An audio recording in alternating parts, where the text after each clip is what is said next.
Transmission line protection માટે radio લિંકનો ઉપયોગ સમજાવો. તો કેરિયર કરંટ પ્રોટેક્શન પ્રકારના પ્રોટેક્શન માટે પાવર લાઇનનો ઉપયોગ થાય છે. તેના બદલે રેડિયો સિગ્નલનો પણ ઉપયોગ થાય છે. આ માટે પાવર લાઇન દ્વારા સિગ્નલ મોકલવાને બદલે એટલે કે કેરિયર કરંટ પ્રોટેક્શનની જેમ એન્ટેના અને માઇક્રોવેવ ટ્રાન્સમીટરનો ઉપયોગ કરીને રેડિયો વેવ સિગ્નલ દ્વારા પ્રોટેક્શન સિગ્નલ ટ્રાન્સમિટ થાય છે.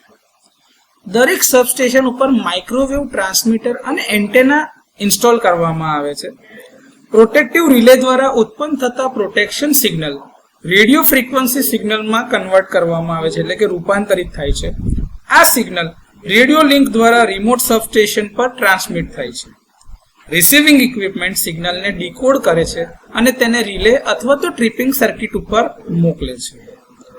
હવે જે આપણી અર્થ એટલે કે પૃથ્વી છે એની વક્રતા આ રેડિયો સિગ્નલના ટ્રાન્સમિશનમાં અવરોધ ઉત્પન્ન કરી શકે એમ છે.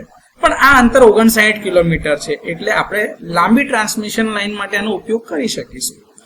આમાં 80 મેગાહર્ટ્ઝ થી 170 મેગાહર્ટ્ઝ, 470 મેગાહર્ટ્ઝ અને 1500 થી લઈને 7500 મેગાહર્ટ્ઝના ફ્રીક્વન્સી સ્પેક્ટ્રમનો આપણે ઉપયોગ કરી શકીએ છીએ. આ સિસ્ટમ ખૂબ જ ખર્ચાળ છે, પરંતુ ઝડપી અને વિશ્વસનીય કામગીરી આપે છે.